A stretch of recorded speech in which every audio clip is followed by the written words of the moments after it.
Hello and welcome to Waypoint 101, where Waypoint and its contributors chat in detail about classic games or just games that we're strangely hung up on, because as listeners know, not every game we go to bat for would fit people's definition of a classic.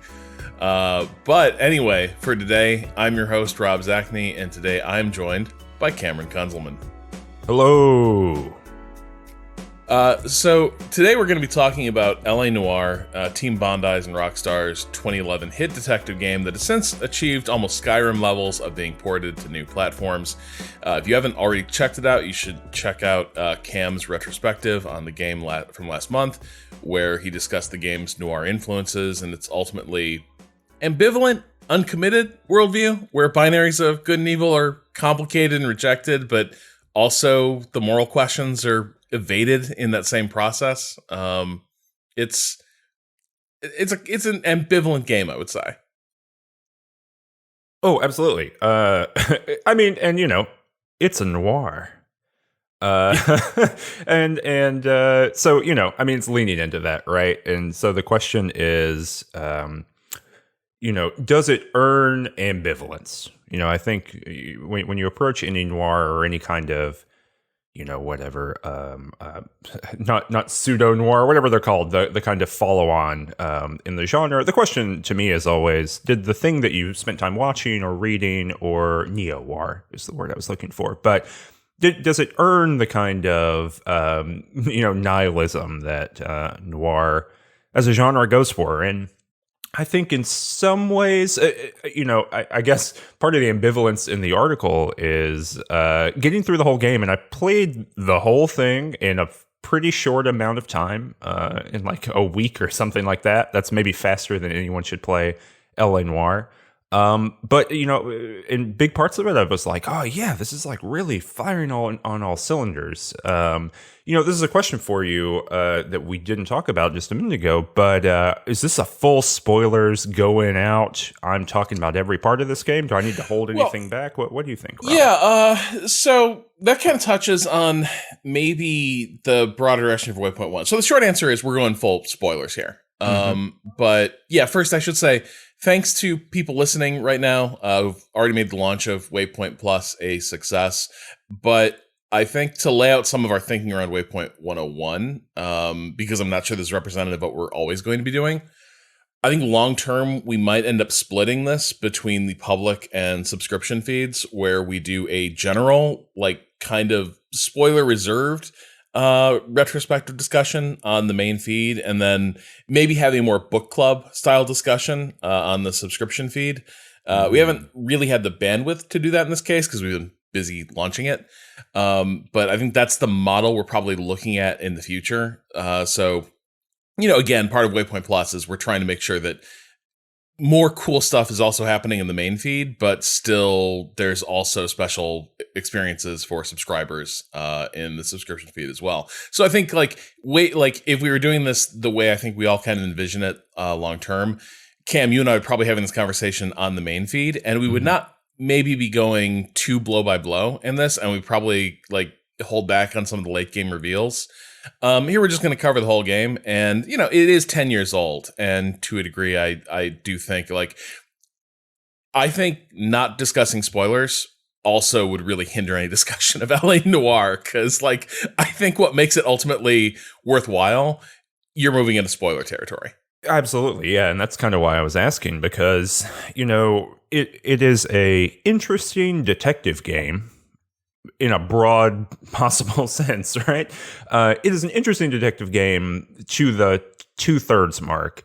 And then the whole game kind of turns inside out. I mean, it does some really interesting stuff that I think Rockstar, you know, this is a weird game because developed by Team Bondi, but, you know, published by Rockstar. And I did quite a bit of research into the development of the game, you know, really notably bad development for a video game, huge amounts of crunch, a big credit scandal like Rockstar's had several times, but this is particularly by Team Bondi in Australia.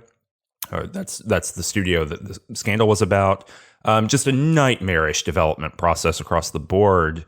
But it has this kind of Red Dead kind of feel to it, where I don't necessarily think the first Red Dead Redemption game is like great all the way through. And I know that y'all did a Waypoint 101 on that way back a couple of years ago. Yeah. But if I remember right, y'all had some of these same kind of feelings about it, where playing the thing eventually kind of runs out of steam. But there are narrative moves, especially the end of Red Dead, where and Red Dead Redemption 2 kind of felt this way to me too, where it was like, I guess I had to sit through a lot of that I did not enjoy, but damn, this was really worth it in the end. Because there are these kind of big emotional and in Red Dead, very melodramatic moves that they just work. This kind of thing of someone who means a lot sacrificing themselves. That's the broadest possible terms. When you sit with that narrative for long enough, it kind of works. And here in LA Noire, right, you're with Cole Phelps, who is notably someone you do not want to spend time with, right? Like, he's this stickler for the rules who talks down to everyone else. We get these kickbacks into his history of being in the Marines, and he is constantly deferring to authority in order to move his way up. He's a terrible military commander who gets people killed multiple times that we can see, and then ends up being receiving an award for it, right? He's rewarded for what he certainly sees as cowardice and what other people saw too.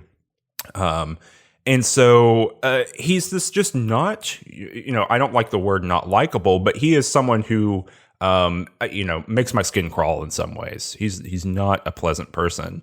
And then we watch him morally fail. He is coming back from the war, or he's back from the war and doing this job, and he's white picket fence, heteronormative family, all this kind of imaginary that we have around that period for, the post-World War II time. His family is one of the sets of characters in The Hours, essentially, right? And then he just throws it all in the toilet, right? He and is made an example of by the LA press and gets demoted down to arson, to basically a investigation field that doesn't matter. I mean, people are told that repeatedly in the game. Like, don't think too hard about it. It's always, someone burning it down for insurance money. And then he follows that trail to this big reveal. At the same time, you end up with splitting the characters, right? So now we're bouncing back and forth between Cole Phelps and his war buddy, Jack Kelso, who is kind of his nemesis in some ways, right? He's he is a man of action, and he's been a private investigator or an investigator for an insurance company this whole time. And crucially was his first sergeant during the war. Cole Phelps was over Kelso.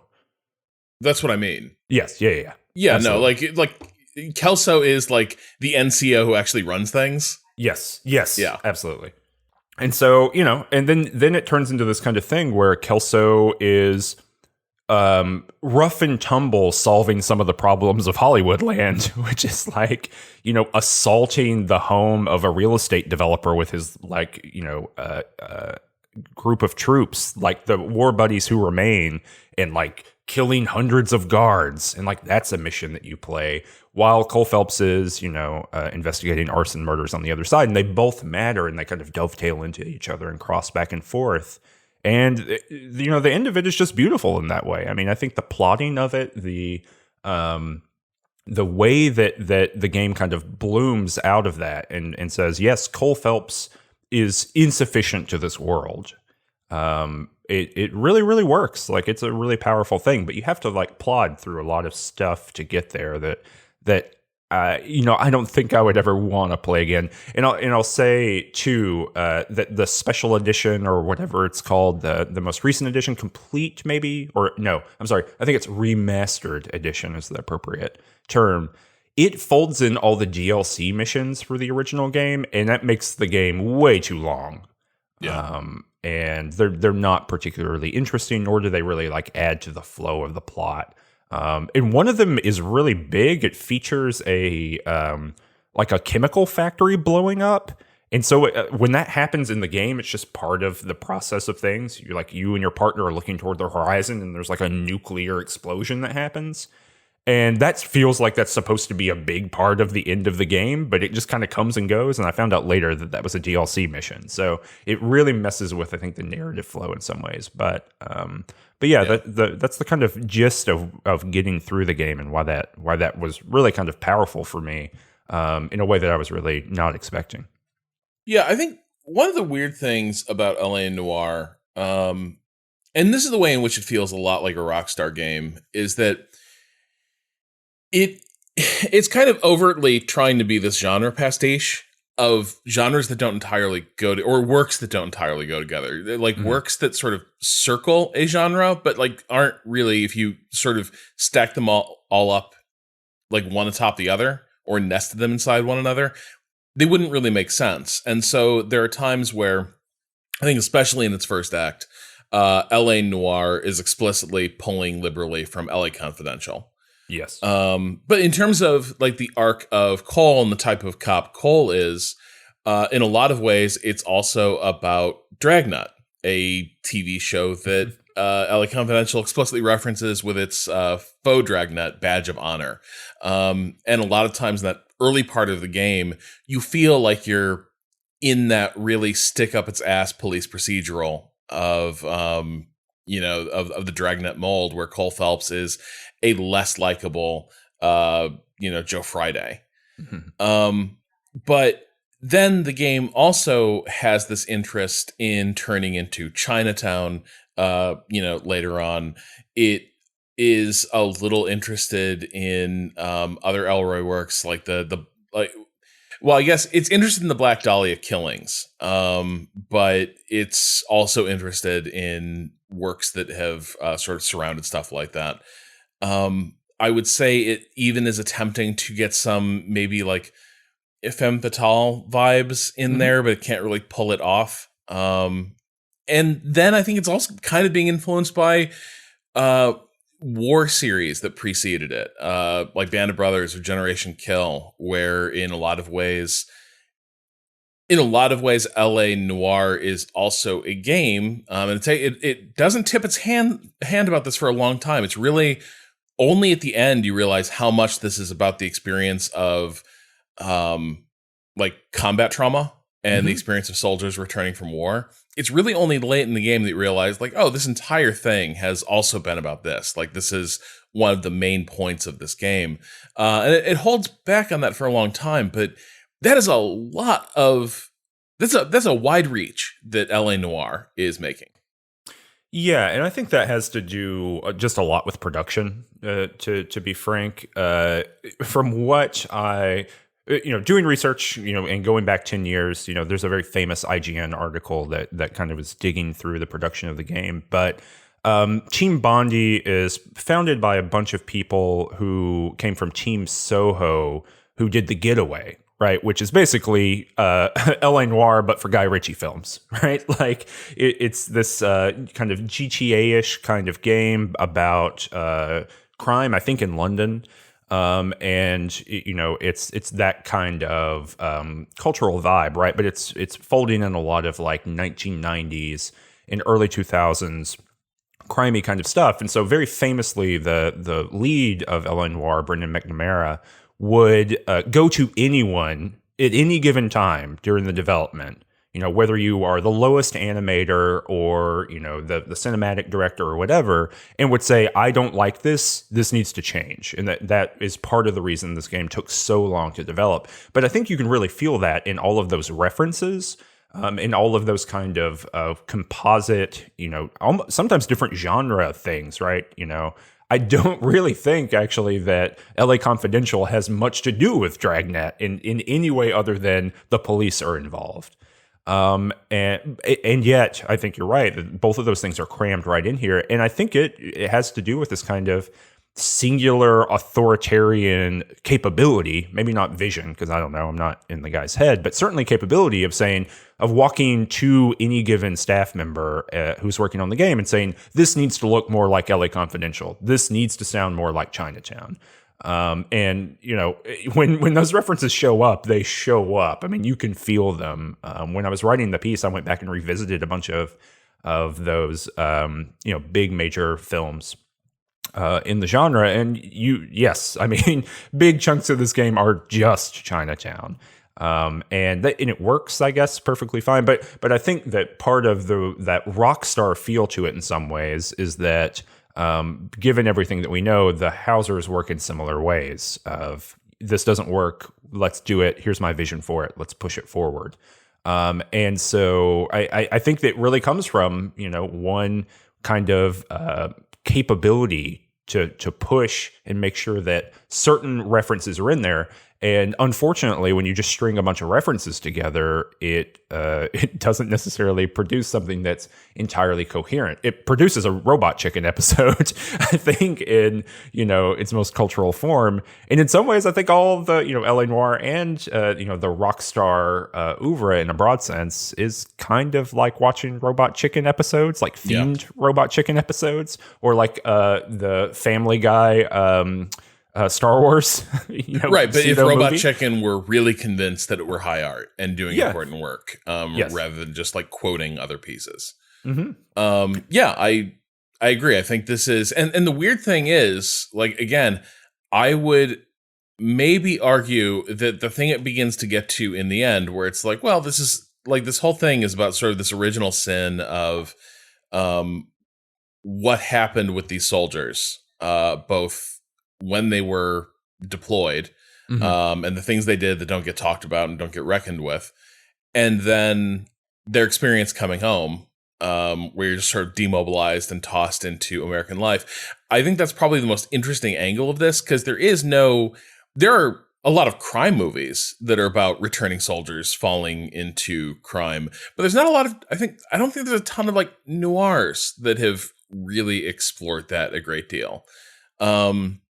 There's a lot of noir films that like reference the fact that like guys have a history of like military violence in their past or something, but like it's an interesting angle that this game goes in the end. But before that, you've got to wade through an awful lot of these quotes of other works that, because they are focused and specific, work a hell of a lot better than LA Noire. LA Noire, I think you can almost imagine a version of it where it's 3 shorter games, or it's like 3 different series of a TV show, because it does follow this arc of, we have the rapid rise of Cole Phelps, where we're kind of riding shotgun. And this is the other thing. I think it is so easy to find this game grating when you are convinced that you're just going to be hanging out with Phelps the entire time. And there's that tendency to think, I'm supposed to identify with the guy I'm playing. And it becomes like, I'm inhabiting this guy, but he's a prick and I don't really like him. And he seems like he's maybe bad at his job. And it does turn out in the end, the game's keenly aware of this. The game knows exactly who Phelps is. It's going to deal with that. But for an awful long time, you are just riding shotgun with a far less charismatic Ed Exley from LA Confidential. As he harder to be less charismatic than Ed Exley. Ooh, and yet, just infinitely grating characters. But yeah, no, you're right, 100%. Yeah. And so you have this sort of rapid ascent from patrolman through like low-level detective work into homicide. And then you have sort of his ascent into the dangerous realm of vice.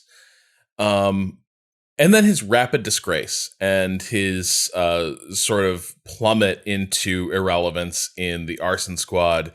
And here we start to like intersect with Jack Kelso. He emerges as like the main character of the game's final act.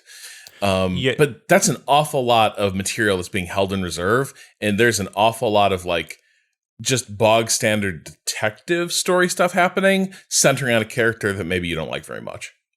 Yeah, and the unfortunate thing about that, like, I mean, I think there are a few unfortunate things, but the really true one is that, yes, you're 100% right that, the game knows that Cole Phelps is not great to hang out with. And it does really cool things with that, I think, narratively, and because we're signaled that pretty early, right? Like, other people find him annoying, and so I'm forgetting the guy's name, but his first kind of partner in Traffic. Bukowski. Yeah, yes. He's great, and he is the person who it's kind of weird. You're playing the game and you're playing as Cole Phelps, and normally you're playing with a character and narratively you identify with them, or at least action-wise you identify with them. But it's very clear, right? When his partner's like, "Okay, Phelps, I guess we'll do this." That you can kind of see, you can identify with the partner who is reacting to your video game play. And that's like a really fun and interesting experience. And I think that, very few games are interested in doing that. Very few games are interested in how does the world see the character that I'm playing as. And Cole Phelps' kind of general unlikability, I think, allows you to do that. And that's something that's like really critical. The ability to have a main character who is not likable and who we're not supposed to identify with, and who does things that are either morally or morally bad, or we just don't like. That's a big toolbox in the filmmaker's tool, or a big tool in the filmmaker's toolbox, right? Like that's something that is critical to cinema as a way of making movies for I don't know, the past 80 years or so. Video games have not cracked that, right? I mean, they are very much still in the mode of like, we got the good guy on our side, and maybe they've worked for a bad group, right? Maybe they're working for some sort of team that turns out to be evil, but they're good, So, I find that really interesting and valuable. The other side of it too is that his kind of ascent and fall is built up in much the same way that LA Confidential is, that we were talking about before. I guess spoilers also for LA Confidential. That's nearly 20 years old at this point. LA Confidential is about a stickler cop and then a live wire cop in the similar time period to when this is taking place. I think it's in the 1950s. And they basically find out that the police department itself has run gangsters out of town, run the mob out of town, and is using the police, force itself to prevent other gangs from the U.S. from moving into L.A., and so are running the operation themselves. So basically, the police apparatus is just a gang, and that movie ends with a big shootout that resolves that. Some plot important stuff happens, but then ultimately is saying like there's these two good cops, and they're going to make the world at least a little bit better because the big evil cop is gone and this gang operation is gone. LA Noire doesn't do that. LA Noire ends on a note of the police are horrifyingly corrupt and probably unredeemable. Cole Phelps chooses to die at the end of this game. He chooses to be swept away by water. And one of the final shots that we see, a kind of sewer water runs into him and he drowns, presumably. Then we cut to the final scene. It is at his funeral. We hear all these speeches, and then we watch the vice cop, who is just abjectly, Roy Earl. Evil, just a perfectly evil character. He shakes hands, I think, with the DA, the new DA, who was going to clean up the town. So, like, we know that nothing is going to happen. The police are still deeply corrupt. Nothing's going to move forward. And that, to me, I was like, now that's nihilism. Dude, you've been thinking for hours that, like, before this is over, Roy, or we're going to settle up with Roy. Yeah. And, like, he's practically, like, somehow he's basking in like the reflected heroism of Phelps. Like he's the big winner out of this. Yes. It's a dark fucking ending. And that's the thing is that, very similar to Chinatown, it's about this kind of real estate deal that's going to happen, and the specifics of it do not matter. But it's basically the small group of people like the mayor, the police chief, a real estate developer, and then Roy himself. They're all going to enrich themselves based on this like very Baroque plot of building houses for returning GIs that will then be not sold to GIs, that will then be returned. The property will be returned back to the developing company, which will then be sold for its improvement cost to the state in order to build a highway. So it's just like, oh my God, extremely noir plot. But the basically what happens is that some of those people who are part of that plot get busted for it. And some of them don't. And the ones who don't just get to go and live their lives. And Cole Phelps, the only person who thought that law and order mattered in any kind of way, drowned in the sewer, and that I was like, yes, this is good. This is a good video game. And it's a little bit cathartic too, if you don't like Cole Phelps, because you're like, oh yeah, all right, fine. He's gone now. Don't have to think about that anymore. Yeah, it's interesting. Like, it's interesting, like, where my feelings with Cole end up, which is that I think one of the game's miscues is that he remains kind of a cipher. They never convince me, like, there's no, like, he's a cold fish and he's supposed to be, but also he feels kind of inanimate. Like, his ambition is maybe convincing, but for instance, yeah, he starts out, he's supposedly happily married, he's living that idyllic life, but none of that is real. The game isn't interested in his home life. And so when he has an affair that will ultimately expose him to being disgraced, that doesn't feel like a weighty decision. It's important for what is going to happen to his career, but like, oh, he's destroying his marriage. Well, what marriage? I don't know about it. This isn't a real person. And the person that he's hooking up with, Elsa, also doesn't feel much like a convincing character. I mean, like, right there, the name is evoking Ilsa from Casablanca, but she has like this Marlene Dietrich backstory, and it's kind of a Marlene Dietrich figure in some ways. If oh god, what's the movie she made in Germany? Blue, not the Blue Angel. Is that it? I don't know why I don't know why that's in my head. Or she's like a torch singer. Yeah. Hold on. Let's learn. Wow, she did so many things. Wikipedia, wow. Shout out to Marlene Dietrich. Yeah, huge deal. Oh my gosh, she did so much stuff. Yeah, has like this entire great career in Germany before she flees, and like has another great career in the US. Yeah, the Blue Angel. Yeah. So kind of cuts that figure as well. She's sort of under suspicion for, just by virtue of being German. But she's sort of held up as like the dangerous, mysterious, sexy lady who's gonna like doom Phelps down this path of temptation.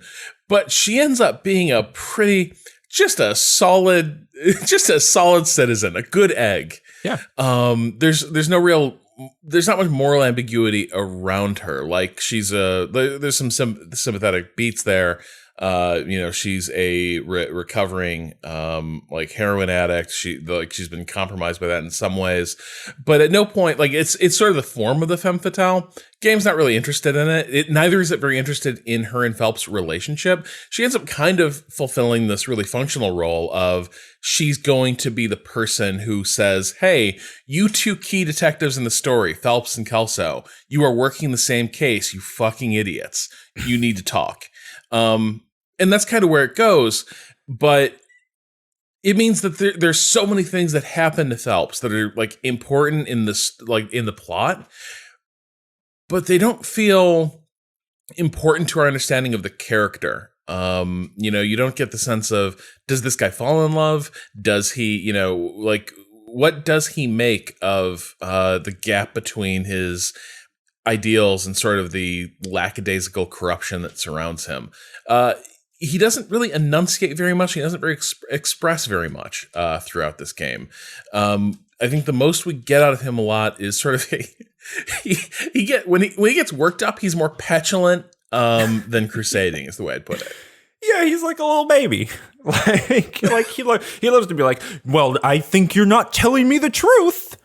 And you're like, all right, man. Like, I don't know. I think if I were being interrogated in this way, I probably wouldn't say too much. Yeah, I think a big issue with the game that's very visible, 10 years on here, is that with the motion scan technology, where they were doing the kind of 3D scanning of people's faces in order to make the I mean, I guess the performances in a broad sense work, but really the interrogation mechanic, mini game system, whatever we want to call that, in order to make that work, I think they thought they had more than they actually did have. Yeah. Meaning that there are lots of scenes where you get to see Cole Phelps, shot, reverse shot, looking at Elsa, or looking at his partners, or looking at people who are victims. And in an HBO drama, right, when that happens, we're going to get that crisp close-up. We're going to see those tiny facial expressions. We can watch a character who we think is operating one way have different emotional reactions to that, right? And part of the magic of cinema is that images tell their own stories, and we can figure out how that works. We can figure out someone's position towards something that betrays their words. The image and the word don't always have to say the same thing. Especially in a noir, right? Look at Chinatown and you're going to see a lot of Jack Nicholson saying one thing and emoting a different one. And that's how that movie works. They think they're doing that, or they're trying to do that, maybe is the best way of saying that, with the motion scan technology, but it doesn't have a fine enough gradation, and the game just doesn't have the capability to linger on that.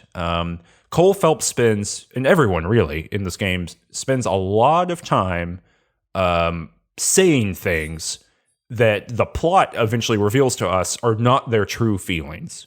And we get a lot of images of Cole Phelps, for example, looking at Elsa, and clearly he's emoting some feeling.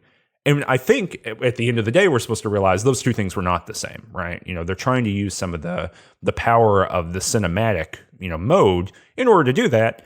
But the technology just isn't there. And so that fine gradation, the uncharitable way of reading this is saying that, the LA Noire team thought that a shot reverse shot of Cole Phelps looking at the singer singing would be enough to communicate that he was going to burn his life down, to be with her. And that is just not there. So, it was interesting going back and reading pieces from release and seeing quite a few pieces of people being like, I can't believe Cole Phelps did this. I can't believe that he betrayed his family and ruined his life. Why did he do it?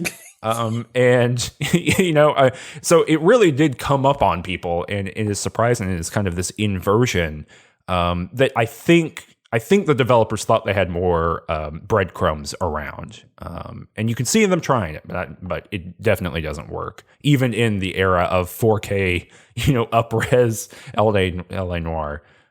Still not really working out. And I think it's kind of operating this tradition too of, my dad is once, my dad's been quietly working on this thing about the connection between Screwballs and sort of representing pre-war gender dynamics, and then how it all kind of curdles during the war, and we do almost a hard cut to noir. Screwballs disappear, and suddenly, bam! It's noir land. And one of the things, of course, that he goes to is Double Indemnity, which pairs Stanwyck and Fred McMurray again together, having been in the terrific Remember the Night. But here, instead of a great love story, it's an iconic film noir. But one of the things that he observed about that is if you really stop and you think, why does Fred McMurray's character do this? Because he is the prime mover. If you watch that movie, the notion that Barbara Stanwyck's character leads him astray is bullshit. He sees her, he wants her, and begins engineering everything from the word go.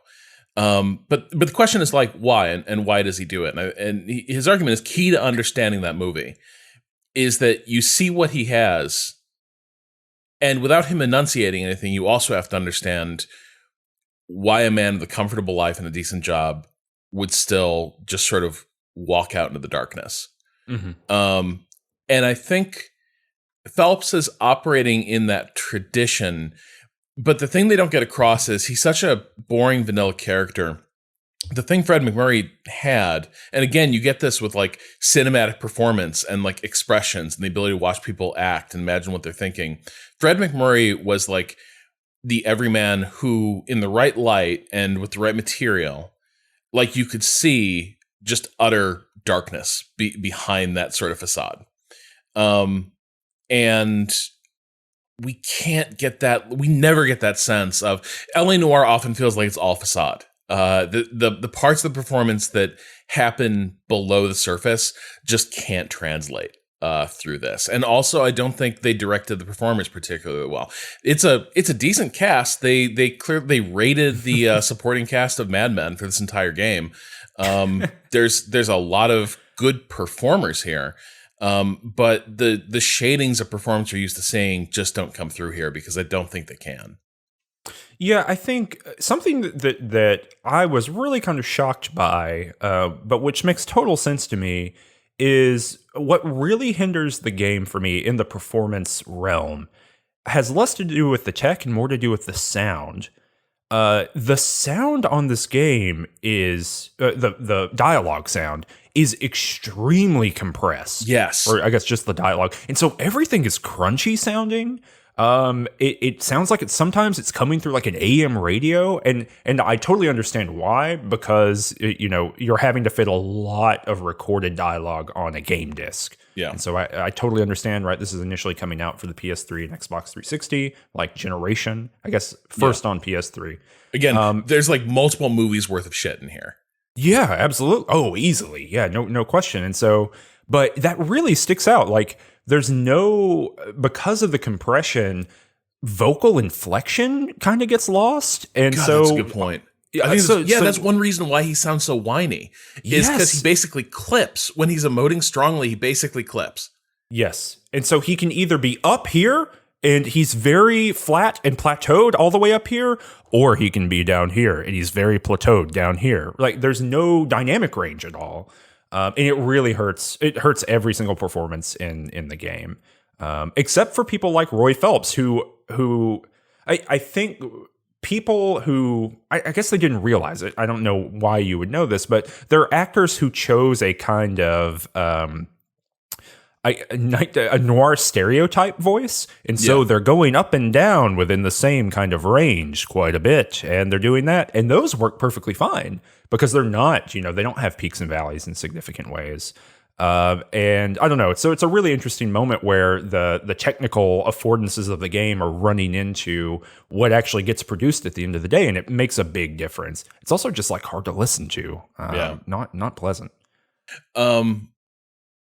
So the other part of this is the game is also trying to be a detective game, and this is especially true in the earlier stages where like you start out with Phelps in the traffic squad after being promoted to detective, and you're kind of doing a lot of low-level casework. And so like the early part of the game is part tutorial and part you are just shotgunning a very bog standard police procedural of catch a case, go visit a crime scene, find evidence, add it in your journal, then interview a handful of witnesses, and like the final cutscene triggers and like the case sort of resolves. Mm-hmm. And I think the thing that they've staked everything on here is this notion of the interrogation.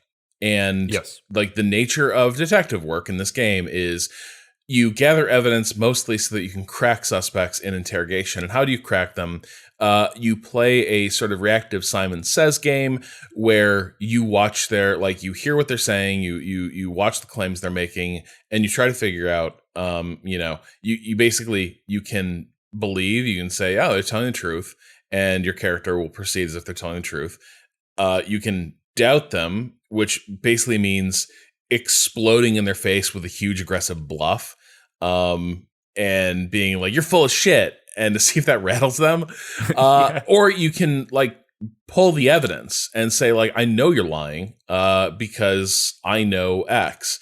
And if you present the right piece of evidence, they basically crack and they reveal whatever it is they're hiding. And crucially, you have to use all of these at the right moment. If you deploy them at the wrong moment, you don't get the information you need. And even more disruptively, you will also get a scene that feels completely out of context. Cole Phelps, in order to sell this mechanic that, you choosing the right response is going to result in a successful or unsuccessful interrogation, Phelps has to fuck up the interrogation if you choose the wrong response. And that often means, like, you know, I think I wrote about this at the time. I wrote a piece over on Gamers with Jobs about it back then, where, like, you will hear something and you're like, I just have a vibe that's not true. Like, it doesn't totally square with what my theory of the case. Okay, yeah, I'm gonna press them a little bit. I'm gonna doubt them. And Phelps, instead of sort of tugging at the threads or like applying a little bit of pressure, instead immediately almost like busts out the heat lamp, and just begins like screaming in people's faces. And so this is the other thing, is the game, part of the way it works is it paints a picture of kind of a shitty detective who has no touch for people, or the ability to like read them. And yet the game is all about reading people. It's just that it depends on you figuring out the cues. And to make that work, the cues are really broad. Yeah. Which really is visible in the 4K upres, you know, playing it on Xbox Series X version of the game, right? Like, I can imagine if I were playing this on like the 13-inch CRT television that I had when I first had an Xbox 360, right? I can imagine those big, broad emotions being very helpful when I'm looking at it in this very tiny way. And, you know, it's kind of commendable in that way that they were like, all right, we're going to have people who are going to be playing this on a lot of different, you know, sizes and aspect ratios and things like that. How are we going to be able to make sure that they know that someone is lying, right? So like someone tilting their head down, not looking at Phelps, blinking a lot, you know, they're hugely exaggerated. But in at this point, right, and so very visible now on you know, a standard size television. The other thing about it too, though, is that each character that you interrogate has a different tell, and none of them are related to one another. So sometimes you could just be like, I guess that's what they look like when they're lying. I don't really know. Like, maybe that's the case. And then you go for it, and lo and behold, there's only 2 questions in this interrogation, and you just got half of it wrong by just not really knowing one way or the other. Is this their tell for lying or their telling for not? And so it's a little bit. It feels like a system that would reward you for save scumming and encourage you to save scum. But you cannot save scum in this game. You can either restart an entire case, or you can continue playing where you are. So they like heavily punish you for doing it. And so it means, I don't know if this is a positive or a negative, maybe is what I'm trying to say here. On one hand, you can go through a whole case exactly like you just said, which is like, I have a hunch that I know how this is working. I've got some clues. The game won't recognize the clues that I have in the way that I'm reading it. But I think that the game works this way. I think this case is working this way. And so you kind of pursue that to the best of your ability, and you just mess up every interrogation, and you fail the case at the end. And the game's just like, yeah, you did a bad job. You did a dishonorable job here. And that's kind of, you know, I think that is probably bad game design in a broad sense, and that probably makes everyone feel bad. It certainly doesn't make me feel good. But on the other hand, I'm like, this is the most appropriate film noir thing that I could be doing here, which is like, I've got a little bit of the truth, but not enough of the truth, and I'm kind of beefing it all the way through, and yep, I didn't get it. and so when I actually failed a couple cases while I was playing through, or like did them as poorly as humanly possible. And the game just kind of keeps going. They just let you do whatever you're doing. And I thought that was really cool, that the game's bad systems still produce some sort of interesting emotion in me as a player, when that is not the case 99% of the time. When a game has a bad system, I'm not like, oh, that was an interesting kind of friction with me. I'm like, oh, I have wasted my time. What am I doing here? Yeah, and I think it's helped by the fact that the game is full of like loose ends. The other part of these early cases, particularly once you get on the trail of a serial killer, and this is the other thing about this game, there's so much going on. One of its opening ploys is a notorious LA serial killer of like the 1950s, and it's like, we're gonna do that case, and it's like if you threw the movie Zodiac into the middle of like a multi-season detective show about something completely different. It has nothing to do with that. That's how it comes across, is like, well, we're gonna do the Dahlia killings. Okay, I guess we're doing the Dahlia killings, and one of the ways that's going to unfold is you keep getting these cases and you keep clearing them with really obvious suspects. You know, you basically are doing variations on the butler did it, and each time you and Phelps are both like, does that track? Like like you've done the job. The game is happy. It's like, that's an honorable job. That's good detecting. Mm-hmm. And you're like, yeah, but also the story that we've ended up telling is kind of bullshit. It doesn't really track. And there's obvious like other threads we should be pulling. And like the LAPD and the persona of your supervisor is like, nope. Let's dust off our hands. We're done here. On to the next case. And so it's kind of a clever thing in that you can fuck up and the game just keeps a rolling. But also you can kind of see, well, even when you're doing your job right, the cops are fucking up right and left, and they just keep a rolling because they're not actually that interested in knowing what's actually going on. In fact, they in many ways don't want to know what's going on. The less you know, the better. And so I think that ends up kind of helping the game. The noir framing ends up helping the game because it explains why things can still progress even when things are going wildly wrong. And it also explains why no matter what you do, you can't actually get to the real truth until like very late in the game. Mm-hmm. Yeah, the whole game is deeply cynical about the police, in a way that I don't remember anyone really ever commenting on, in a broad sense. I remember people being startled by the casualness with which people are like, oh man, it's just a fucking video game, because these cops gun people down right and left in a super casual manner, and it doesn't like raise any eyebrows. And like now, like our feelings about the police have changed a lot, and we're now keenly aware of how often, quote unquote, officer involved shootings, certainly involve like malfeasance and, corruption, but also, it's easy to underrate, how violent like the LAPD of the 1950s actually was. So yeah, I think that's the thing I remember, is that people were like, man, these cops just kill people right and left. Like Kel Phelps just like gunned down 3 people just like in a side mission on his way to another case. Yes. That's what I remember. Well, and there's so many times in the game too, like a beat that this game loves to go for, and you can really feel in those moments how thin the kind of interactions toolbox is in this game. But what it goes for constantly is you're talking to someone and you're questioning them and they just run away, right? Or like you come in the front door of a business and whoop, they're out the back door and you have to chase them. And in a huge number of those opportunities, you have the option to just shoot them in the back. Like you could just pull your weapon and shoot them rather than tackling them and taking them down. And the game just kind of treats that. I mean, sometimes it says, well, you can't do that. But a good number of times, the game just lets you choose whichever strategy you're interested in. And that is also kind of telling about its, I think, position toward policing. But yeah, for the most part, the entire kind of police philosophy here is going along to get along, right? Like, and some characters just say that directly. You know, they say, "Look, I'm interested in clearing cases and getting to retirement. I'm not interested in anything else." And in fact, that's actually the big part of the murder investigation. That kind of beat that you're on is that your partner just is a shitty dude who is not interested. He's interested in arresting people. He is not interested in figuring out anything about what happened with a murder.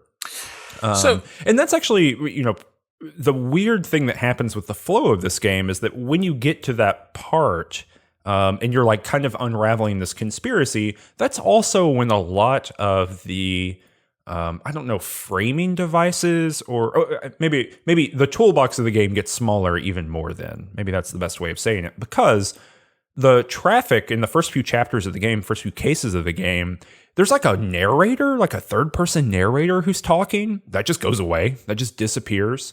The first missions have you doing all kinds of interesting stuff like, oh, we recovered a weapon. Let's go to the local gun store and have them run the serial number and tell me who bought it. All that kind of stuff goes away. By the midpoint of the game, almost every investigation is just go to this node. You find something that tells you more about the next node you go to, and then you kind of progress that way. And the whether you solve the case well or not has everything to do with, did you go to all the nodes? Did you find all the nodes? Did you find all the stuff on the ground? Whereas at the beginning of the game, there's a lot more additional things to do with the things you find. And so that contributes to this feeling of like, yes, we are only here to make the arrest and we're only here to solve the case. We are not here to do anything other than the thing right in front of us. And like you're saying, right, that ends up in canonically within the plot of the game, whether you do things right or wrong, Cole Phelps got it wrong as far as those murders are concerned. And it ends up hitting this other cynical note of you find the person who did it and they're the sibling of like a senator, and so you can't arrest them. You can't do anything. I think actually you end up murdering them, but they can never be revealed that they were truly the Dahlia killer. Right. And all the people you arrested, which is a pretty big list at this point. They're like, we're going to quietly cut them 5 loose. people. Yeah, exactly. Oh, they're gonna evidence will be lost, or whatever, right? And so like those people have to go live their life, having been arrested for that. I do like that when you find him at the end, he's like in a church, and you're having to run through all of these like Roger Corman Poe film sets, basically, that he lives in. That's a really interesting touch to add this like gothic, like 1950s exploitation horror gothic thing into the middle of LA Noire. It's like they couldn't help themselves, right? Like, we got to do it. I thought that was really great. Yeah, I kind of, I think one of the things that does end up warming me up slightly to Phelps is that one of the arcs of this is that he gets a series of partners who are just kind of there to mark time. And again, like, you sort of call this out. They're kind of held hostage to you as a player, and you're kind of forcing them to do more than they want. But in the end, with the exception of Roy Earl, it turns out all your partners end up being kind of good detectives. And you're sort of left with that notion of, okay, well, they might be kind of bad, lazy cops, but given what we know of the LAPD in this game, it's like, well, that's probably the moral choice, right? If you're stuck being in this line of work, best not to try too hard at it for this department. But like, Bukowski ends up being a pretty conscientious cop when he's sort of presented as a slacker at the start. You're the homicide cop you're paired with, Rusty. Is this like Harvey Bullock character who just kind of treats you like shit, but eventually is like, fine, we'll go be a real detective, and like is okay at it. And the last guy you meet, who I think is the narrator at the start of the game, I believe so, Herschel, he kind of represents, and I wish the game kind of did more with this. He's this guy who kind of his whole deal is like he doesn't want to shoot anybody. He's kind of like, if Phelps lived to old age, maybe Phelps turns into this guy, right? Where he's just kind of a laid back cop trying to do the best job he can, but also is like, I'm not here for violence. I am just trying to like make life a little bit better in the city. And part of that is, he's another character sort of marked by the last war, World War I. And sort of again closes the loop on this theme of like the relationship between like society and the wars it fights. Yes. I mean, that's exactly right. As you're saying, he is this kind of what if for Cole Phelps, and Rusty is a pretty good detective who is just not interested in doing his job. He's counting the days until retirement. He's drinking on the job at like 8 a.m. He's that stereotype of a character. Bukowski is on the way up in the same way that Cole is, but he is not as motivated, maybe, right? So you get this kind of, as you're saying, like this kind of slacker vibe, but he at the end of the day will do it, right? Herschel is someone who once did the damn thing. He was Cole Phelps and also had some sort of falling. It's unclear what happened there, to the point where I think that when you meet him, he's like, yeah, arson doesn't work partners. I don't want a partner. And they kind of make that happen. And you find out very quickly that unlike the other two, who are just not that interested in looking too closely, he's good at his job. He's a good detective, but he's just in arson. There's only ever two reasons that, houses burn down. It's like either an accident or it is legitimately arson, and it's for insurance fraud. And those are the only two outputs. And so that that kind of desk, I guess, is what the game calls them, is really fascinating because it moves you through some really weird, very, very specific plot points. So like Herschel is, a few houses burn down and they realize that it has to do with the water heater.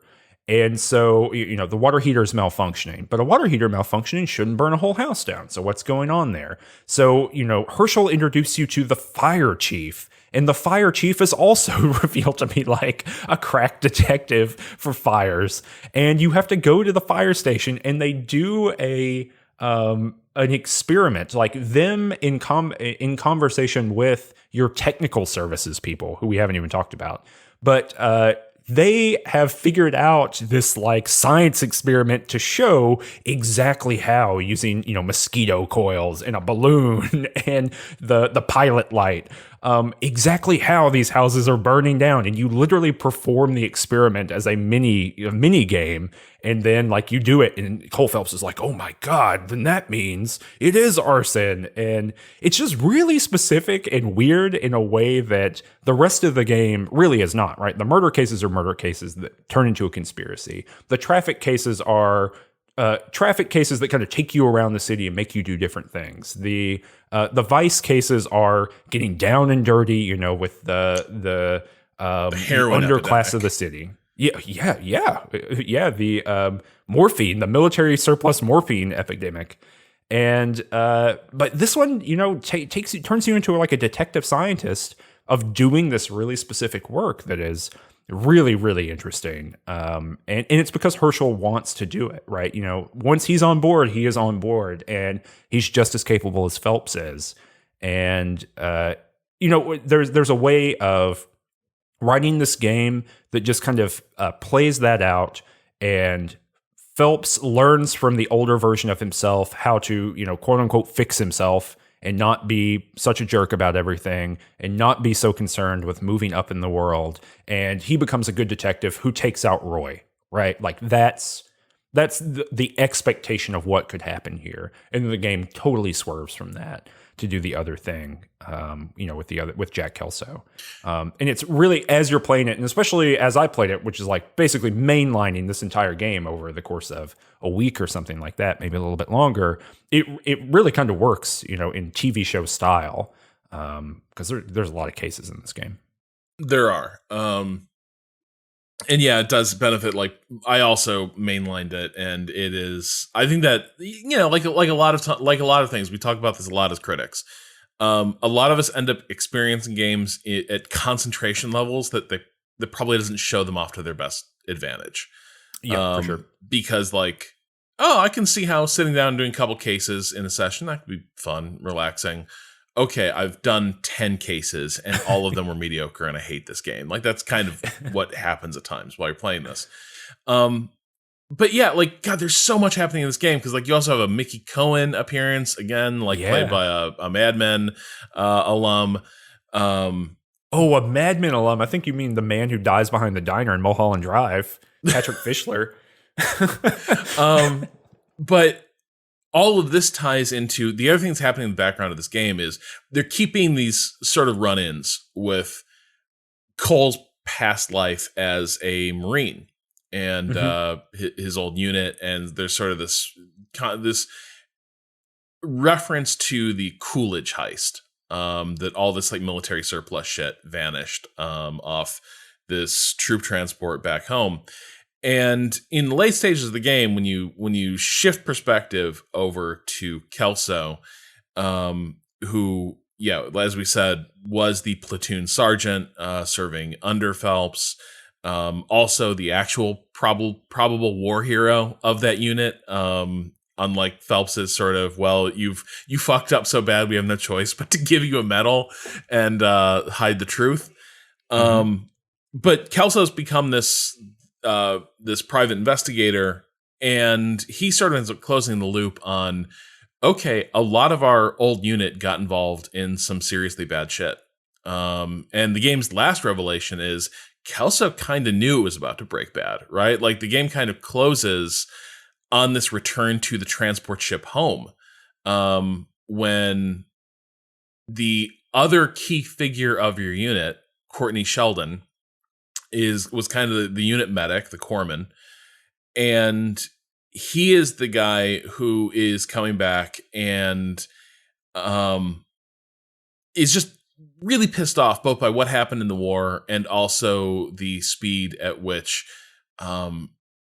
guys just being sort of tossed into civilian life with sort of minimal resources. No real material help readjusting, nor like getting their lives, back together and, getting a career. Sheldon wants to be a doctor, but you sort of learn at the end that on the transport ship home, he kind of has this bright idea of like, we could just steal all this shit on the ship. It's military surplus. No one's going to use it. It's just going to be junk. So he's starting to warm up to the pitch of telling the other guys in the unit, hey, we could just take this stuff and, start with a decent little nest egg. And Kelso basically, again, like to this theme of ambivalence, Kelso doesn't want to hear more. This is kind of the entire action of the game being set in motion in some ways. And Kelso, we learn aboard this ship that they're eventually going to rob, is like, I don't want to hear any more of this. You're going down a dangerous path. And he says this line that stuck with me for years. He looks at Sheldon, and he says, trouble follows you around like a pet fucking dog. And that ends up being the guy. He's just a bad seed in the unit. And Sheldon is going to fuck up again until a ton of the Marines are dead, and until Sheldon is dead because he gets in too deep with the heroin trade, and then ends up using funds from that to get caught up in this land fraud. But the late game is all about sort of piecing together, all these guys who were this military unit, fighting in the Pacific, it turns out all of them are still involved in each other's lives, just via these invisible connections of like crime and corruption in LA. And it's kind of Kelso putting that together of like, so many of our guys have gotten taken out in this underworld shit. There's a lot of guys struggling, and it's sort of Kelso putting it together that like there is both this massive land fraud in progress, and also that his and Phelps' old unit are up to their eyeballs in basically everything that's gone wrong in this entire game. Yeah, I mean, this heist sets other than I guess the serial killings that happen, almost everything else that is like a major crime that occurs in the game is in some way leading back to this. And whether that's the kind of underground like gang war that's kind of happening with Mickey Cohen, or that's directly, unrelated crimes happening and this morphine being there and obviously being a part of that. It all comes back to this. And that last scene is also really poignant too, because there's still the sneaking suspicion, even after you've played Jack Kelso, that Kelso was involved in stealing the morphine. Phelps asserts and believes, and certainly in the case where that's being investigated, where the morphine is being investigated, there is the belief that the Marines are, they've returned to civilian life and they're all just living their lives, and that Jack Kelso is kind of the ringleader, and he's so smart, right? He's so capable when it comes to manipulating Cole Phelps that the setup here, the narrative setup, is that just like in the war, when Cole Phelps was an ineffective leader and Jack Kelso was there, one-upping him essentially, right? And one-upping him in the sense of keeping his people from being killed. In just the same way that happens during the war, now we are back in civilian life and the same thing's happening, right? Jack Kelso's taking a bad turn, but here he is still doing the thing that he was doing the whole time, which is proving effortlessly that he is better than Cole Phelps.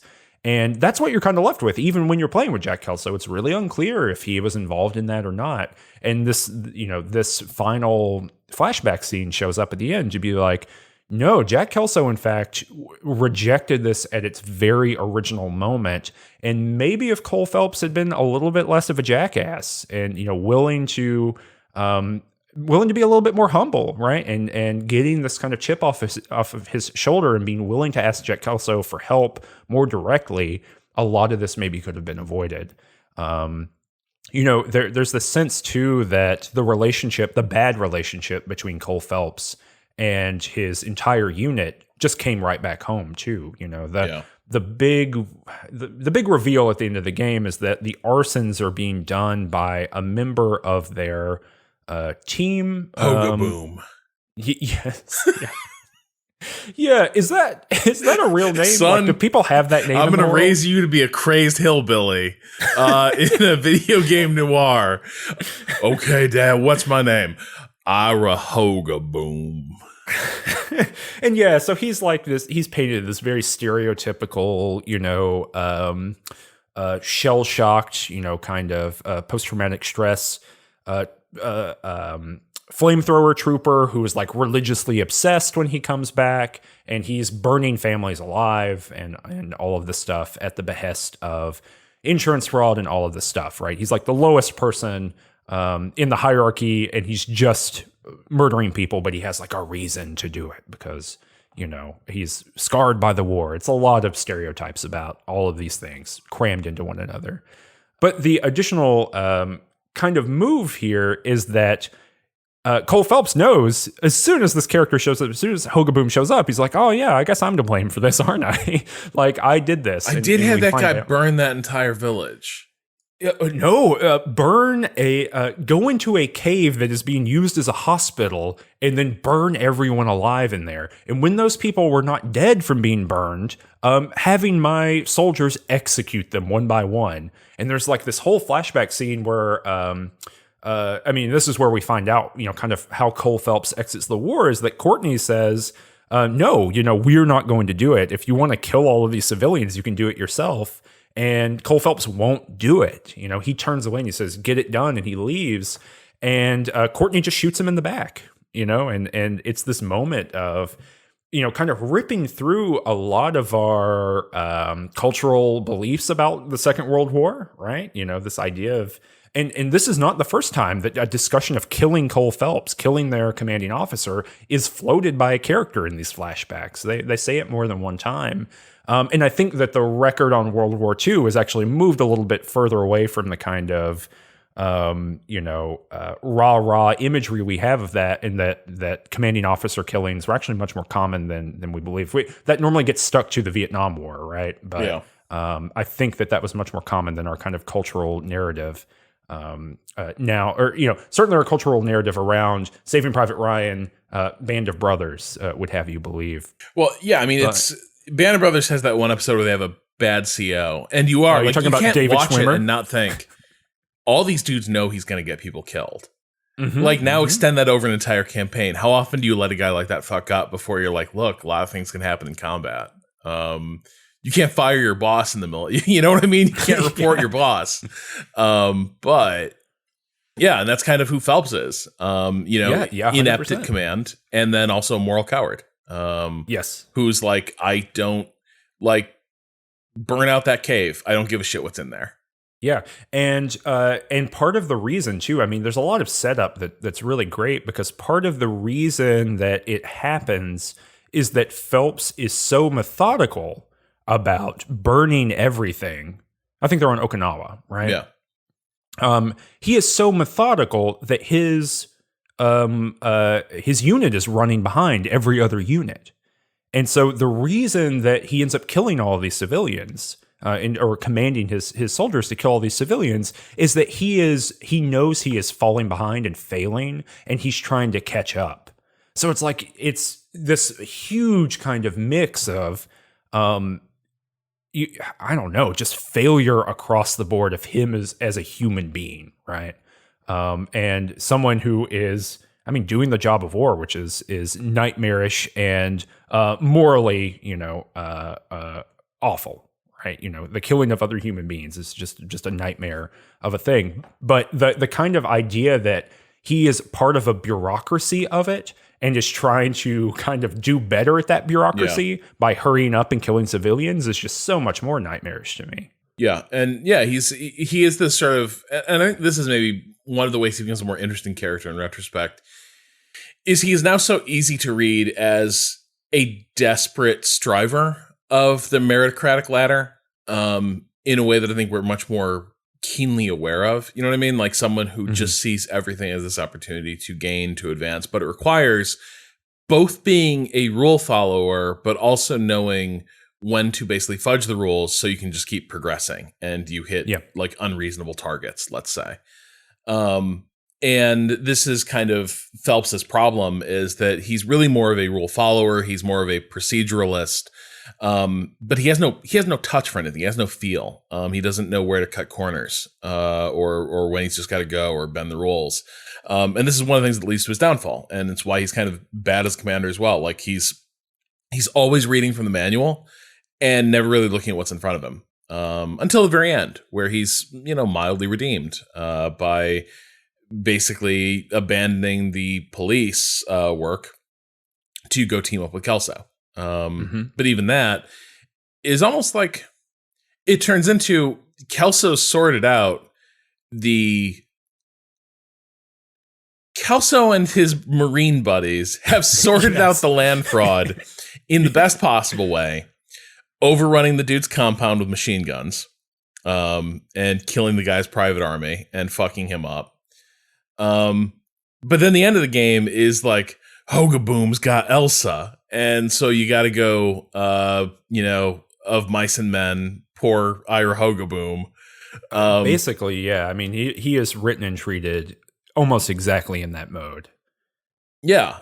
He's like, he's not a fully realized character. He's just a poor, dumb, traumatized rube, who,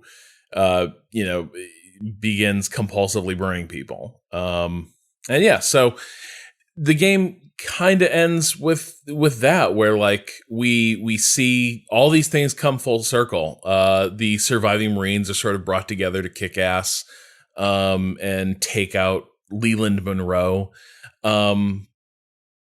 Phelps and Kelso are forced to make their peace, but also reckon with Hogaboom, a character they both kind of abandoned. After the war, a soldier they knew was struggling, was probably prone to struggle, and they just kind of forgot about. Like they forgot a lot of their old comrades.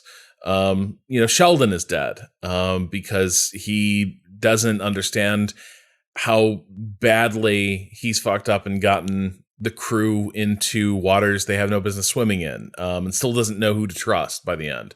And so, yeah, at the end, like, when we get that cutscene to the transport home, and like almost all these characters are dead, we sort of realize, okay, this entire thing has been about the fate of this Marine unit that is wrestling with the guilt over the brutality that they were a part of in the Pacific War. And ultimately, I think that salvages a game that I think in its first half can be so uneven.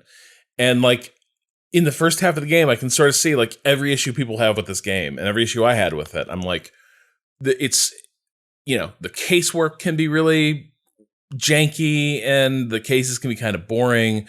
It's full of like weird action set pieces that get a bit exhausting and are less interesting than the interrogations. But in that second half of the game, I think it steadily ramps up and becomes more and more interesting until we get that finale of most of the bad guys skate and are sort of recast as the good guys in the official record. And meanwhile, all of this is about, what happened to this, what happens to soldiers after we lose interest in them as soldiers.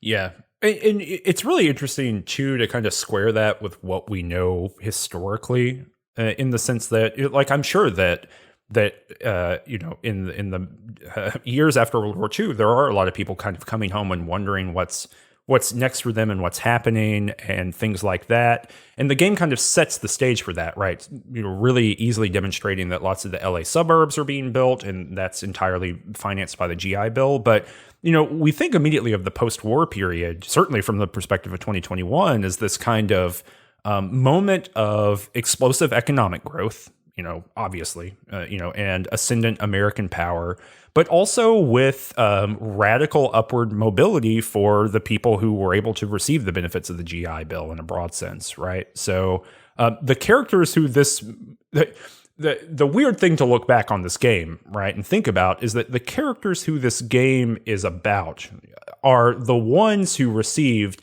the largest and most significant, certainly family wealth benefits of the Second World War, right? They came back to employment and home loans and the ability to go to college and the ability to participate in, the exploding technocracy that was the United States.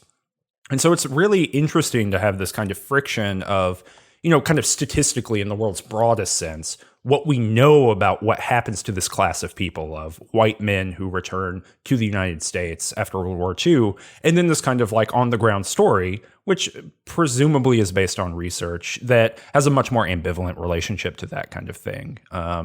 And I don't think that it's necessarily educational in that regard, but I thought it was really interesting in the sense that it made me think a little bit more about my, I don't know, the things that I feel like I'm very comfortable knowing about this moment in time. And I will say that the game is a pretty massive failure when it comes to really thinking through the implications of what it means for all these people to come home. The big maneuver is about these homes that are being built and the highway and all these different things. But the game is very uninterested in thinking about like who that impacts. Who lives in LA beforehand, before this massive influx of people back from the war who are from all the way around the United States, but lots of whom are staying in California. And so there are a couple cases that deal, explicitly with black characters, for example, but lo and behold, for the most part, they're jazz players, and they're jazz players who are hooked on heroin. There are a couple that are focused on,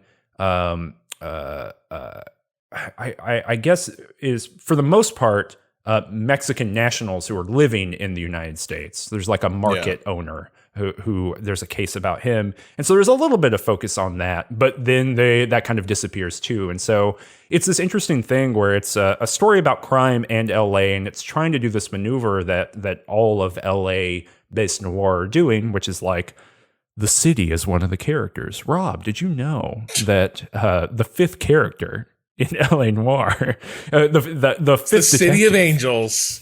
Exactly, right? Yeah. It's trying to do that thing, but then it is wholly uninterested in like the actual people who live there.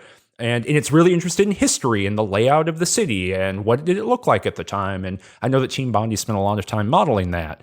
But then they're not really interested in playing or giving us the opportunity to kind of explore what that was really like outside of this pretty thin slice of people that the LAPD is interacting with here, which I don't think then or now is really the primary slice of people that the LAPD is interacting with. No, and you even have characters who are like, it's referred to, oh, so-and-so, maybe it's the first dude you work with, like, came to notoriety during the Zoot Suit riot.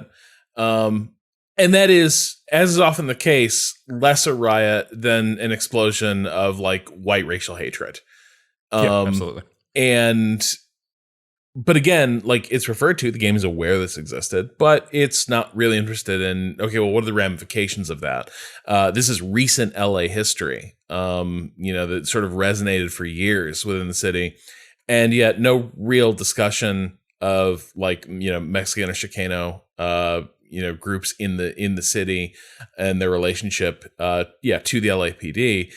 And you got a story about, like, even at the time, and I think playing this, as you're discussing like this notion of these returning GIs, and it's like, hey, what's in it for us?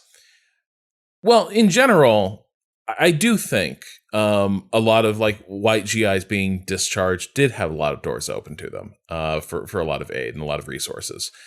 Mm-hmm. But if you want to talk about like, GIs who didn't, you're talking about black GIs. You're talking about other minorities who not only didn't, just because of like racism in America, didn't have the same doors open to them just when it came to like applying for jobs, but also specifically were exposed to predations from banks and denied opportunities that a lot of white soldiers enjoyed. And so I think like one of the things hanging over this is, Courtney Sheldon, it's kind of like, dude, you're going to medical school. Like the GI Bill, like what do you want? Like I understand it's still resonant that the game is like, yeah, soldiers serve America and they come back and America kind of turns its back on them. They feel like they don't get a share in what's been won, except that might have never have been less true than the World War II generation. There's no bonus marchers that emerge from World War II. We don't get anything like that. At least not among like white GIs. And so like Sheldon would make a hell of a lot more sense as anything other than what he is, which is a white, upwardly mobile, corpsman cum doctor. And yeah, like this is one of the frustrations of LA Noire is like there's things that it wants to pull at and there's things it wants to explore.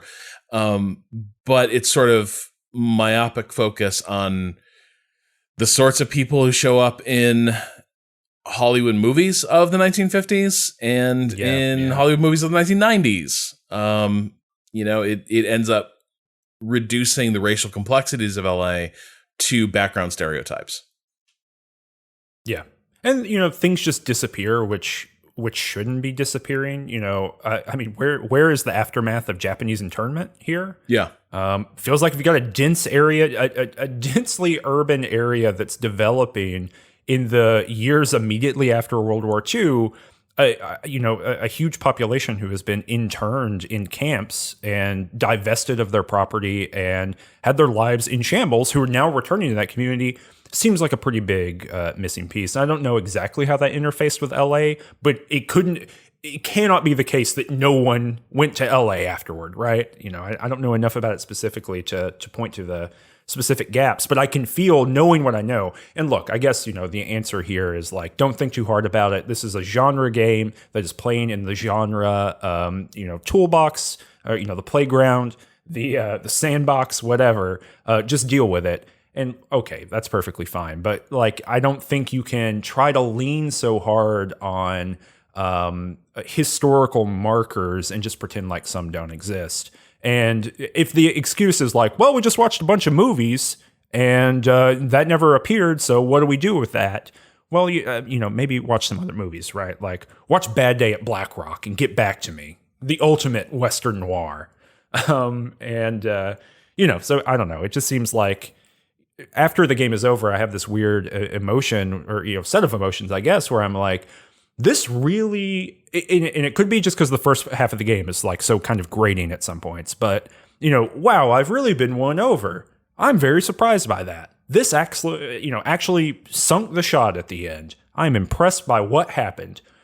And then, now a couple weeks after finishing, a few weeks after finishing, I guess, I'm now like, damn, there are some massive, huge holes in the way that this game constructed its world, where if it had thought about these things even a little bit, it would go from a pretty good game to a really good game.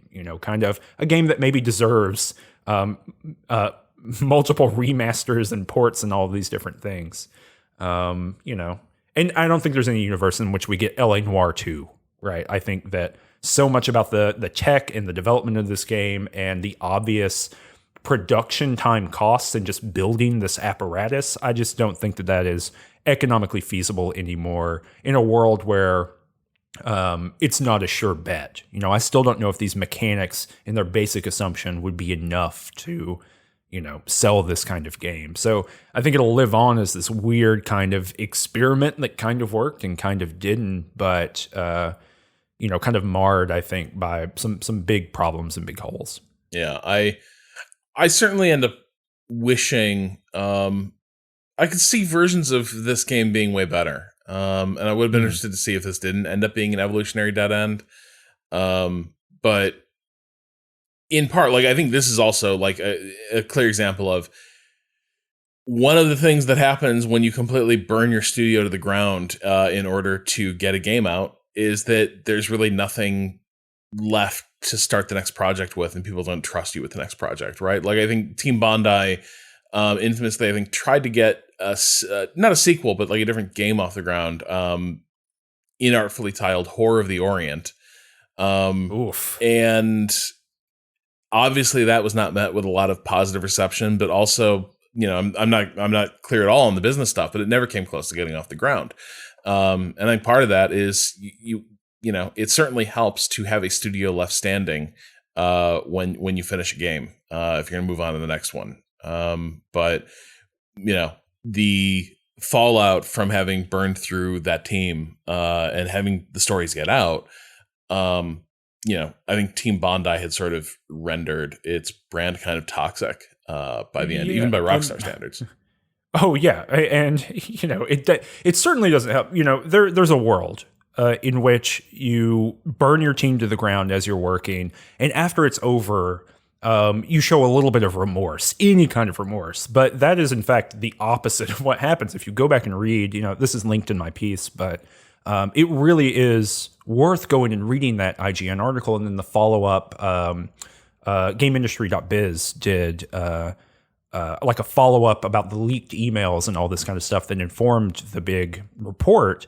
And Brendan McNamara is quoted in it. I mean, they interviewed McNamara and got his statement on it. And he was like, yeah, this is what you do to make good video games. Like, I don't understand why everyone is so angry. This is what you have to do. If you want good work, you have to work this way.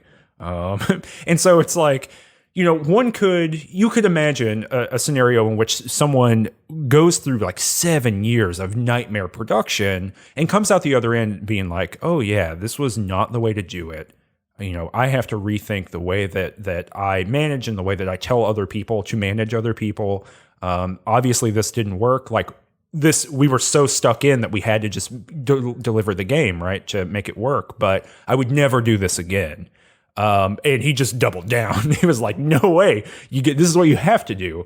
And you know, I think that he still works in the game industry, but, and I think was part of the VR remaster for this game, that came out a couple years back or maybe last year, but yeah, has never been in that level of a thing again. And it's like, you know, it's not just that there's not enough it's not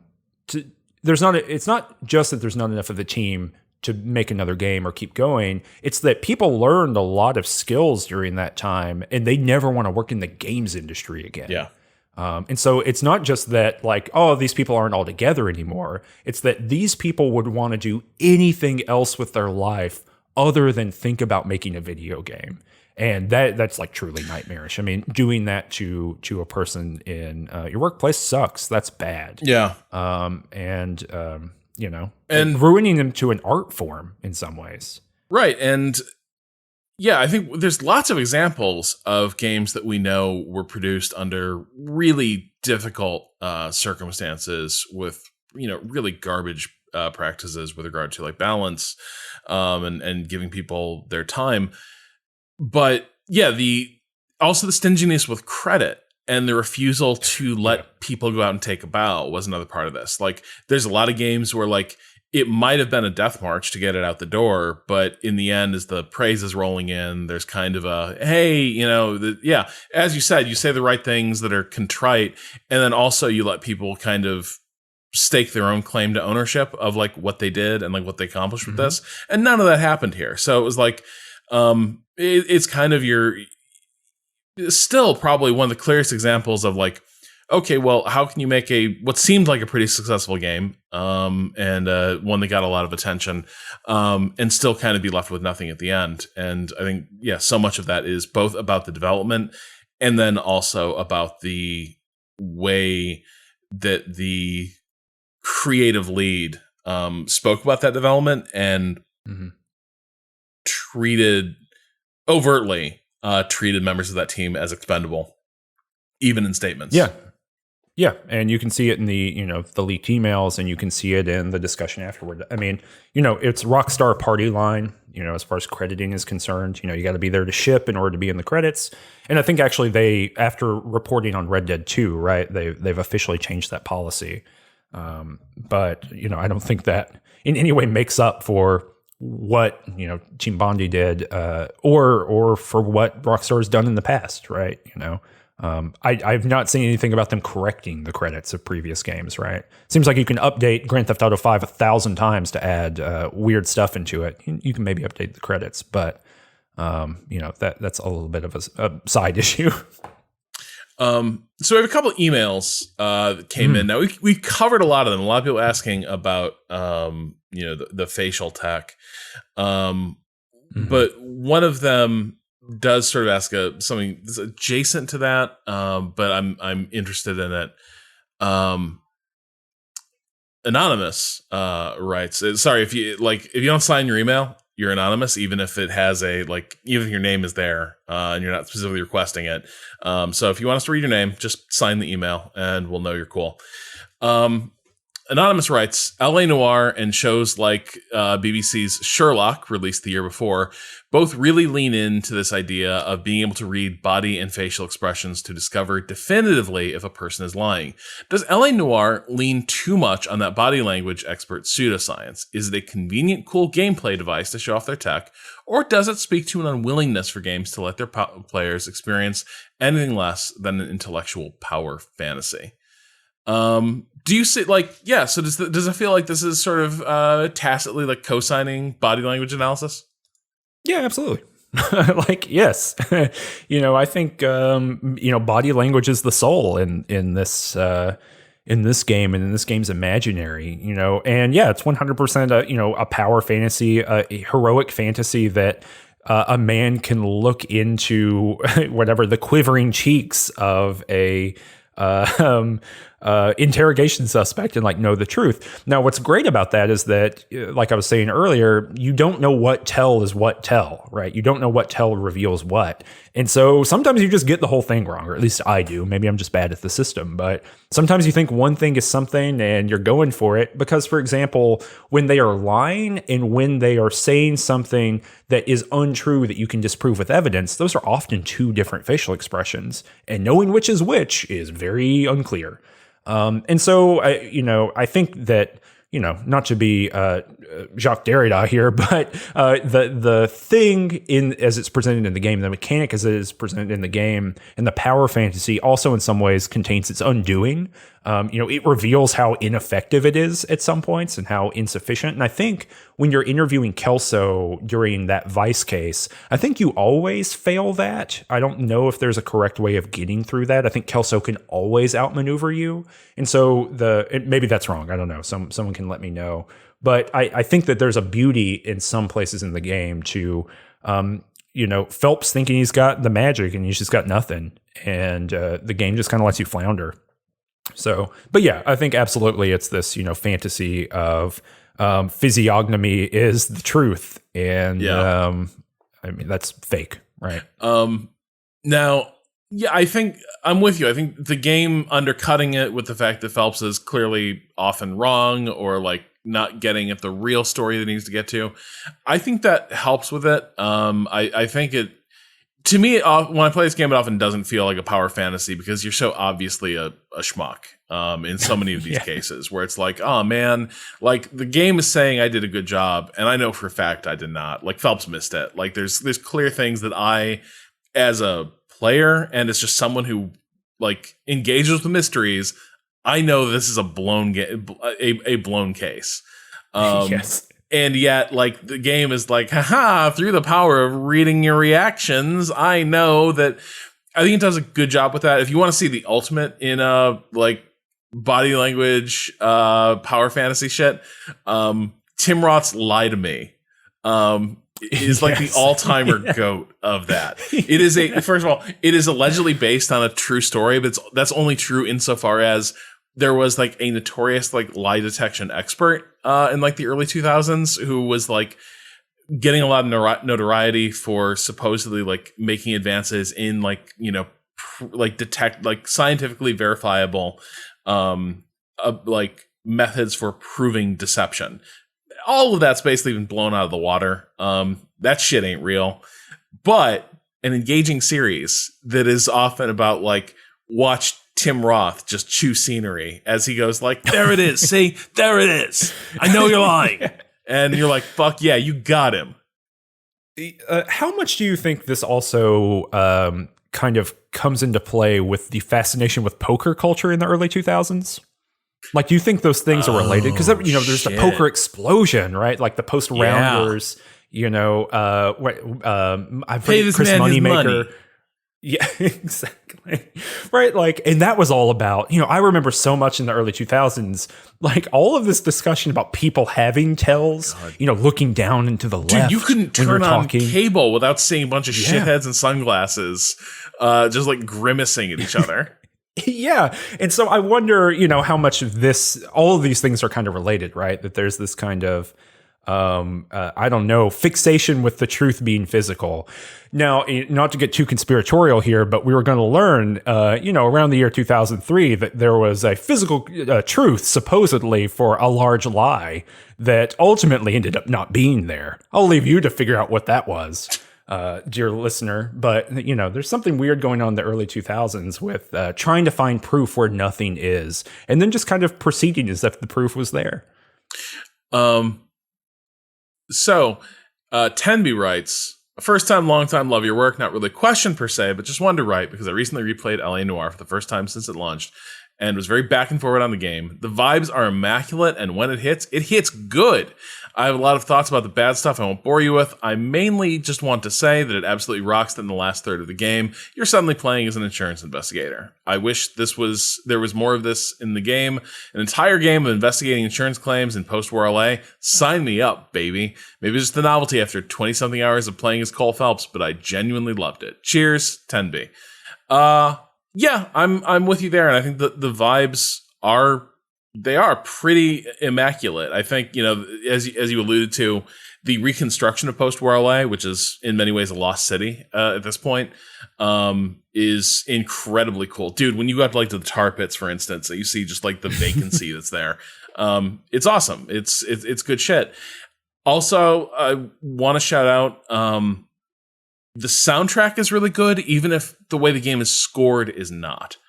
And so I think that's one of the other things is, as with a lot of Rockstar games, there are times when the counterfeit is very successful, and then there's times where it's very inartful. But I think one of the places that it really does great work has a really cool soundtrack. But I think, as you point out in your piece, also doesn't know how to score scenes in a way that like authentic films do. Oh, not at all. Right. I think the thing I wrote about in the piece is that it uses the Chinatown apartment music, you know, with those like ringing chimes when Geddes is like walking through this apartment where a woman is dead. And, you know, we're really kind of being set up to look around a corner and find, you know, something nightmarish. And so for whatever reason, they basically just replicated that exact chimey soundtrack, and it is over every single investigation in LA Noire, or whatever it has to do with. And it's really weird. It's an odd choice. I mean, so as I was like writing the piece and now a little bit afterward, I was listening to the Chinatown soundtrack and then listening to the LA Noire soundtrack like right afterward. And it's a fascinating like vibe cover album. You know, it's pretty close to that. To go back to the question really quickly, I actually don't think I would want to play more Kelso. I think I got the exact amount of Kelso that I need. And the reason I say that is that I don't think that this game could sustain like insurance investigation very long. I think it would feel like Cole Phelps. And I think we would ultimately end up doing a lot more. The last thing that Kelso does, maybe this is the way to say it. The last thing that Kelso does is that he goes to Hogaboom's like shack, and it's a straight up like Zodiac, you know, house, right? Full of like weird imagery and like symbolic, like, made things, tchotchkes, all this kind of stuff. And I feel like if this was a game about Jack Kelso's insurance investigation, it would have a hard time returning to the center, and it would be just more and more Baroque investigations in, like, the Inland Empire in some ways. And that would be cool, but I think I would rather just play that game. Like, let's not put that in the 1950s. Let's put that in David Lynch's 2000s. Let's get a private investigator wandering through that. That's the LA Noire game I want to play. I want to play LA Noire post-2000 Nightmare City. That's half Inland Empire, Mulholland Drive, and half Southland Tales. And, give me the investigation capability, mechanics, and let me loose in, like, somewhere that is unhinged from reality in some way. I think playing Jack Kelso, in reality in the 1950s is going to be a less interesting game ultimately than what LA Noire is. Our last email comes from Evan. Greetings, Gumshoes. My question is, now that you've played through LA Noire again, do you think there's any evidence that LA Noire has had any specific influence on the design of later detective and police games that came after it? In my mind, despite relative critical success, LA Noire's broader critical reach didn't seem to go too far beyond Press X to Doubt, the goofy faces of Oswald Jacobs, and maybe a gif of Cole Phelps falling down some stairs, though perhaps I'm wrong about that. I guess I'm curious if you have any perspective or thoughts on whether the game's impact went further within the world of game development. I don't know. It seems like all those things that were just listed off are memes, and like, I don't know any game that, like, kind of spontaneously generates a bunch of meme culture around it, right? That seems to, like, wax and wane to rhythms that are, like, unrelated to how successful, quote unquote, a game is. I don't know. I think I would be curious to talk to the development team around Telling Lies, for example, right? To see exactly how much of this has to do with that game. I think probably LA Noire is helpful, and this is pure speculation, but I think it's probably helpful as an orienting point, in that if you want to make a game with some investigations in it, you can say, here's a game that's got a lot of investigations in it that kind of does some of it and kind of doesn't. Here's what we're going to borrow from that. It was a relative success. That probably makes your job pitching that a lot easier.